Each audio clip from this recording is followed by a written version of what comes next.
अवांखे update कंदा हलूं। अहम ख़बर आहे लाड़काने जी डिस्ट्रिक्ट एंड सेशन जज सैयद शरफुद्दीन शाह शहर में ट्रैफिक जाम थियण वारे मामले जो नोटिस वठी छॾियो आहे। बिल्कुल नाज़रीन, अदालत लाड़काने जे ट्रैफिक सर्जंट इमदाद शेख वहीद अब्रो समेत ॿियनि खे तलब करे वरितो आहे। जज ट्रैफिक जो निज़ाम बहितर न हुअण ते सख़्त कावड़ जो इज़हार कियो आहे। आगाह कयूं पिया, लाड़काने जी डिस्ट्रिक्ट एंड सेशन जज सैयद शरफुद्दीन शाह शहर में ट्रैफिक जाम थियण वारे मामले जो नोटिस वठी छॾियो आहे।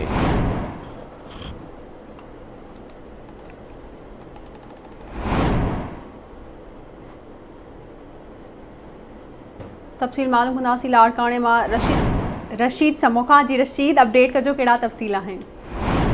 जी बिल्कुल संजा, लाड़काने जे डिस्ट्रिक्ट एंड सेशन जज सैयद शरफुद्दीन शाह शहर में ट्रैफिक जाम थियण वारे मामले जो नोटिस वठंदे लाड़काने जे ट्रैफिक सर्जंट इमदाद शेख वहीद अब्रो समेत ॿियनि ट्रैफिक सर्जननि खे तलब करे वरितो आहे। शहर में ट्रैफिक जाम खे जेको आहे ट्रैफिक निज़ाम खे बहितर न बणाइण ते संदसि मथां सख़्त कावड़ जो इज़हार कंदे खेनि छंड पटींदे जे हिदायत कई आहे त हफ़्ते जे अंदरि सॼे शहर में रोडनि जे ॿिन्ही पासनि तोड़ी चौकनि ते बीहंदड़ रक्षा ऐं चिंतिन ख़िलाफ़ सख़्त कार्रवाई करे ट्रैफिक जे निज़ाम खे बहितर बणायो वञे। ऐं डिस्ट्रिक्ट एंड सेशन जज खेनि मुखातिब थींदे इहो बि चयो आहे त मूंखे नागो शाह खां इलाहाबाद वारे टावर ताईं 30 मिंट लॻनि था ऐं आम माण्हुनि सां छा सुलूक थींदो हूंदो ऐं तलब करण ते जेको आहे जेके सार्जन आहिनि उन्हनि खे डिस्ट्रिक्ट एंड सेशन जज खे सार्जननि इहा ख़ातिरी कराई आहे त रोज़ाने जे बुनियाद ते ट्रैफिक निज़ाम खे बहितर बणाइण लाइ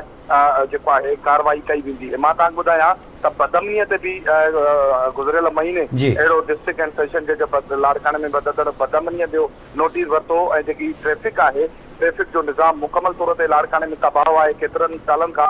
ऐं जेके ट्रैफिक जो जेको निज़ाम जेको आहे ख़राबु हुजण सबबि जेके माण्हू आहिनि अक्सर जेके मरीज़ आहिनि उन्हनि खे अस्पताल पहुचण में तमामु घणी ॾुखियाई थी थिए, छो त इलाहाबाद वारे टावर खां ऐं जेको आहे जनाबाद चौक ऐं पाकिस्तानी चौक समेत इन ॿियनि केतिरनि इलाइक़नि में ट्रैफिक बीहण सबबि जेके माण्हू आहिनि उहे सख़्तु परेशान थियनि पिया। ऐं ठीकु आहे रशीद, वॾी महिरबानी अव्हांजी तफ़सील खां आगाह करण लाइ।